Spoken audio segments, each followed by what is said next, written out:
I want you to stay with us. I want Andy to stay with us, and now I want to bring in Mandy Hughes to get a patient's perspective. Mandy, welcome to KPFK and Free Forum.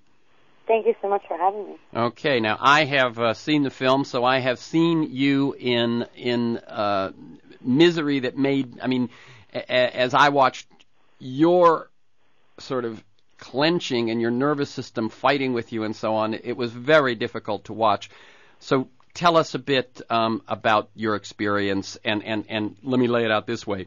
And let me just say that Mandy was a marine animal trainer at SeaWorld, perfectly normal, living a perfectly normal life. She was diagnosed at age 19, and you are now?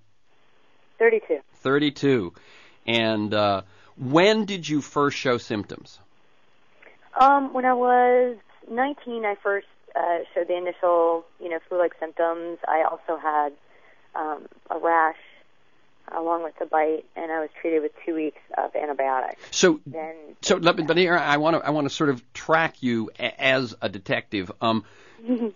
How did you react? What did you do first? Well, the brilliant mother that I had, the first thing that was done were photos. Very smart. Yes, she took photos of the rash and the bite. Mm-hmm. And then after that, we weren't really sure. It didn't necessarily look like it was an issue, so I wasn't feeling that well. I just took some Benadryl.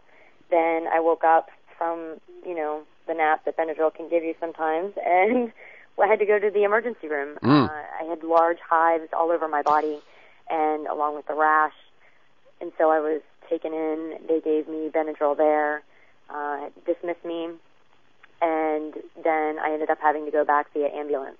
Oh, my God. Okay, and so what was the first diagnosis? The first diagnosis was I was actually quarantined for a couple of days while they tried to figure it out, and they were confused between Rocky Mountain spotted fever and Lyme disease. Okay. And they ruled out Rocky Mountain and diagnosed Lyme, and they gave me 2 weeks of tetracycline. And what was the result? What was the result of those first 2 weeks of treatment? Everything was resolving and life was going back to normal. I still felt, would feel a little achy, and I had a little bit of a fever and flu-like symptoms, which, went away as normal with taking antibiotics. And then I started to feel ill again at about 21, 22. Oh, I see. So there was like a 2 year where it sort of lay dormant. Correct. Okay. This is Free Forum. I'm speaking with Mandy Hughes about her experience having suffered from chronic Lyme disease. And the show is all about, we've got a number of folks with different perspectives on the disease. And there is a documentary film opening in Los Angeles this Friday called Under Our Skin, which deals with a lot of this. So 2 years later, you start having new symptoms. And those symptoms were? Well, it first started with really bad headaches, like migraines, and I'd never gotten those before.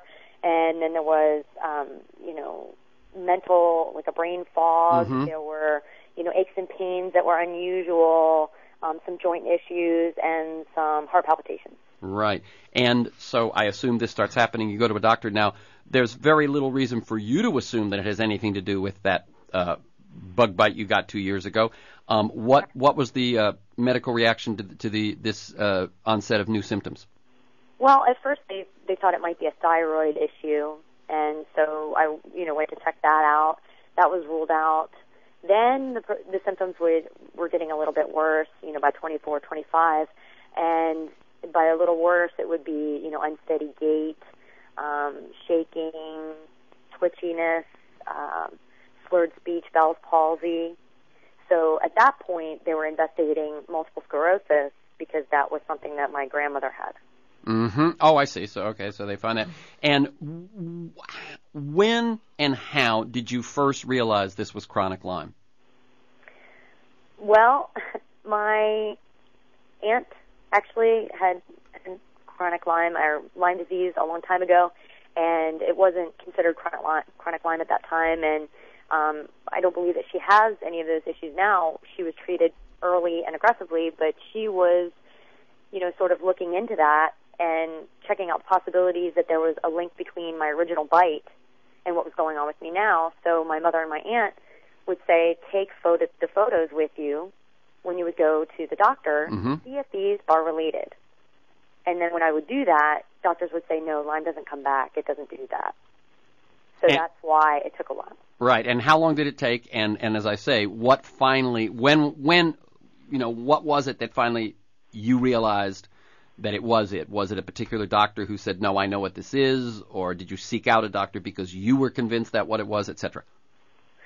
There were several doctors who weren't sure, and it finally took me 10 years to run into someone who stated that they thought that it was Lyme disease, but that they were referring me to Dr. Joseph Jemsek. And they felt were more qualified to diagnose that for me.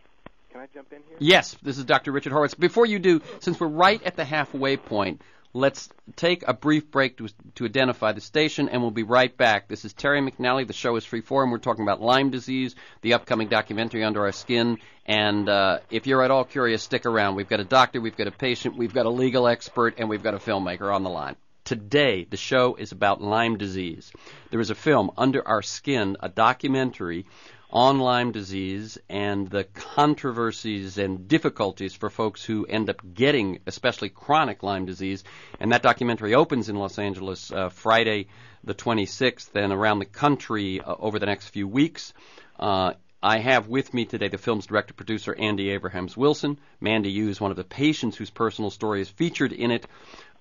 Richard Horowitz, one of the doctors who treats Lyme disease and is head of one of the associations right now that deals with Lyme disease, and Lorraine Johnson, who is the CEO of the California Lyme Disease Association.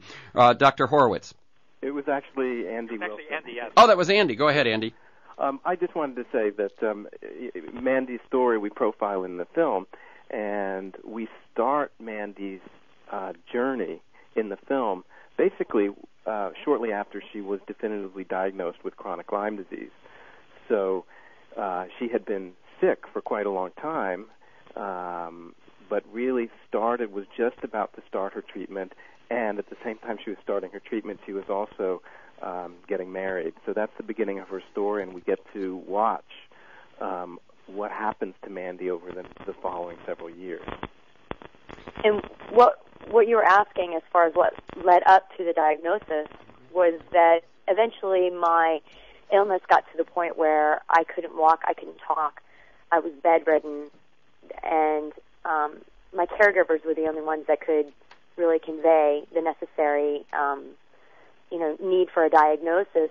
And so my aunt and my mother were working together to try to help figure that out with the physicians, because most of my symptoms were being overlooked. Maybe a doctor would latch on to one or two, and the other ones were sort of left to the sidelines, and I was trying to find out what could incorporate all of these so that way I could get my life back. Right. In other words, what they would do is someone would focus on the muscular thing and figure it must be that, and someone would focus on the brain fog and figure it must be that. Someone would focus on the migraines and figure it must be that, etc. Right?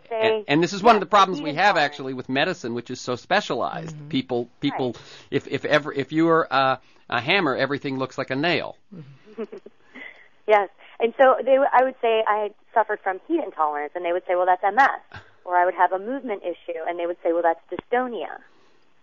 So everything had a classification, and I needed a broad one. Yes, of course. And I see the same things in my patients. This is Dr. Richard Horowitz. Yes, they generally go to 15 to 20 doctors, cardiologists and neurologists and everyone under the sun looking at one specific symptom, but no one really puts it together, and they end up suffering for many, many years, and many just they lose their lives from this disease because it's so severe. And when you say lose their lives, you mean they lose their ability to live a normal life, or they actually die? Well, no. Fortunately, we don't see very many deaths, although it rarely can happen. We see people who are disabled, who are in wheelchairs, who can't get out of bed. They lose whatever relationships they have because they can't sustain them. The quality of their life is just completely destroyed. And this is a really dangerous disease because the ticks are spreading